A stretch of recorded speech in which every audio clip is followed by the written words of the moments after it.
So, talking about the Marvel UK stuff, as you said, Marvel UK established their own bullpen somewhere in the middle of 1970s to create new material.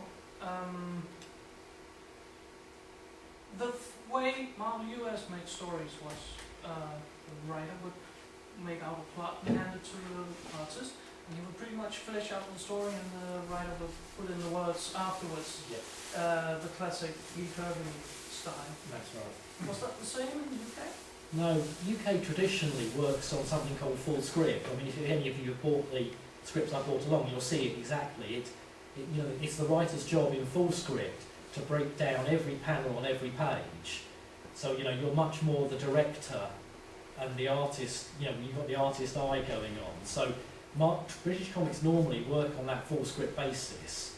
So there's not less for the artist to do, but there's less asked of the artist. In the Marvel US style, you have to take a whole chunk of just story and then break it down into pages and panels yourself. But with the UK, it's much more defined, and that was how we worked. I've worked both ways, and they both have their pluses and minuses. But I found with Marvel plot style, which was the way the US were doing it, you let go of a lot of the control over the dialogue on it, because what you get back doesn't necessarily fit the dialogue you were thinking about. If an artist has taken another direction, you have to almost bend your story and the dialogue to fit that. So I actually prefer full script. You could actually be cleverer with words and pictures that way, I feel. You look at Watchmen, it's a brilliant example of how well words and pictures can work together, and how cleverly structured the words were to mirror what was happening in each panel. You had little crossovers of dialogue where you would get the same thing happening, or almost the opposite thing happening to the dialogue, just for an extra dramatic beat in the story. But yeah, I kind of prefer full script, and that's how I work today, and that's really how everybody works in comics today. I don't know many people who work plot style anymore. When you got on the title in '84, what was your introduction? What were you presented with? We were presented with the Marvel Sumbo character figures from the animation show. We were presented with the work Bob Budiansky had done, and with Jim Shooter on fleshing out. Does everybody know? I mean, I'm sure that I'm preaching to converted, but does everybody know the sort of the origins of how Hasbro went to Marvel to turn what was a slightly nameless, storyless toy line into?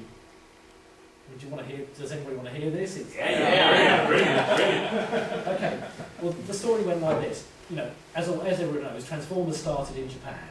Yeah. It was a bunch of toys that, in a kind of strange circuitous route, because the Japanese company Takara had bought the G.I. Joe mould off Hasbro, had licensed that. They turned that into a thing called the Henshin Cyborg. That started becoming more transformable, and eventually became Transformers, which Hasbro then stepped in and said, oh, we like those, and re-licensed those from Takara. So the whole thing came in one big circle. But what they got was this big bunch of toys without names they felt were right for a Western audience, and with no real story. This was the era of Star Wars, which had this big sweeping space opera story behind it that they knew that kids loved, that kids sort of bought into, and that kind of increased their interest in buying the toys. So Hasbro went to Marvel US, who had also done the G.I. Joe comic by this time. Yeah, and Star Wars a few years earlier as well. And so they said to them, look, here's a bunch of toys, we don't really have a name, we don't really have much of a setup.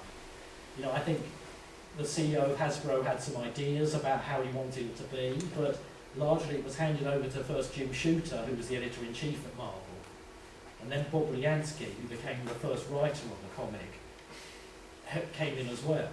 And basically they came up with a whole story, everything from Cybertron to Energon to whatever came out of that little creative session at Marvel America. and that then fed into the Marvel Sunbow's animation and everything else. So they came up with the Bible, really, the characters.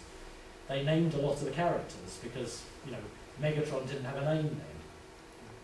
And apparently when Bob Budiansky pitched the idea of Megatron to Hasbro, they reportedly came back with, "We don't like it, it sounds a bit too threatening, it sounds like a bomb, it sounds too threatening." He's too evil. Yes. Yes. And they had to kind of point out to Hasbro that was the point. Yes.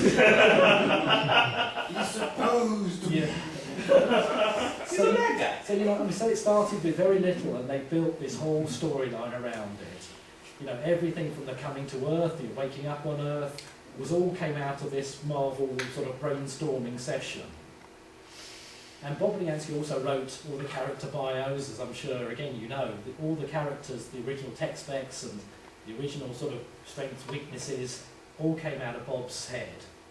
So this was what I was presented with at Marvel UK, all the stuff that Marvel US had come up with, the backstory, the character bios, some of the animation drawings, and the toys.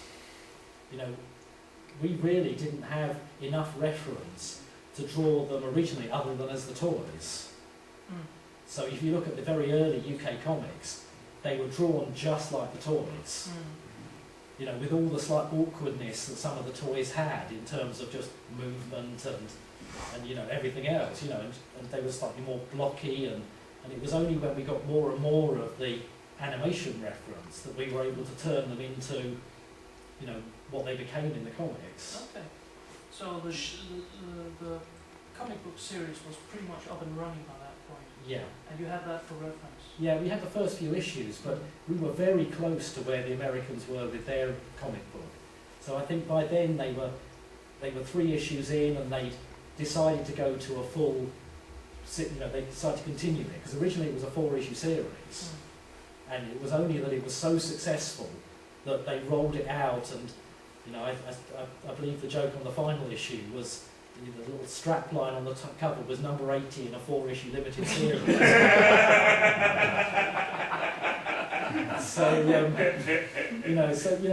So it was a great success for them. It became a great success for the UK. Practically, when you were presented this, was that at your office in the UK? Your editors showing that? In the UK, yeah. It was all, we were just given a wad of paper and told to go away and come up with some stories that didn't interrupt the flow. Like I said, everything had to be very contained, had to not disturb. Yes. Anything. And it wasn't until later that we got a chance to kind of forge our own identity and push things in a slightly different direction. Because often we didn't know where Bob Budiansky, who was writing the American comic, was going, because literally we were that close to where he was that we would wait to see his next plot outline to be able to figure out what we could or couldn't do, or how he had to leave things. Did you get that in writing, or did you have to wait for the actual comic to be published? No, we did get the scripts, Okay. or the plots, as Yeah. that year. Okay.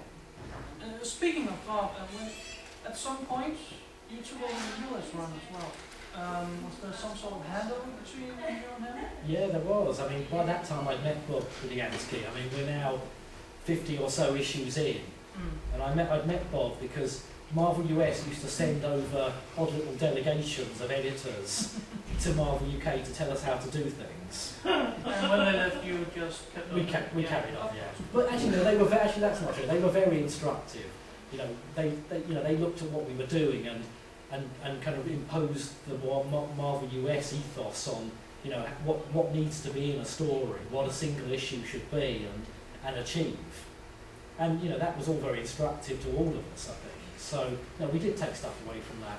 But I'd met Jim Shooter, I'd met Tom DeFalco, and I'd met Bob Budiansky. And then on another meeting with Bob Budiansky, we basically went for lunch in London. And he said, you know what, Simon, I'm tired of this. I've been doing it for 5 years by now, and do you want it? And the way he sold it to me rather unpleasantly was that, actually, I think this book is dying. Do you want it for the last few issues? It's not going. So I thought, yeah, whatever, Bob. I don't mind. Little did they know. Little did they know we got another 25 issues out of it. So, we kept it going for a while, but you know, I was glad to be doing it. You know, it was a big step for me, but it was my first Marvel work for Marvel U in the States. And you know, for me it was a big stepping stone, is how I saw it. But yeah, we actually managed to keep it going for another 2 years. Pretty impressive. That stepping stone, that was, yeah, like you said, that was your ticket in for Marvel US. And Marvel US expanded very dramatically during the early 90s with the Marvel UK imprint. Were you involved in that? One of your characters, Deathset, got his own title? Yeah, I mean, you know, while I was working at Marvel UK, they were intent on developing their own properties as well. And Deathset was a sort of happy accident that came out of a Transformer story, that we needed a disposable bounty hunter character for a story. And I invented this character and sent it away to the artist, and none of the kind of vocal tics or character traits that sort of became Death's Head were in there at the beginning. He was just a bounty hunter who looked a bit badass because he had a skull face. And you know, but I sent him away, this went away to the artist, who was Jeff Senior, and it came back, and we were all so wowed by the character design he'd done, that I went back into the script and redid a lot of the dialogue and you know, and upped his involvement.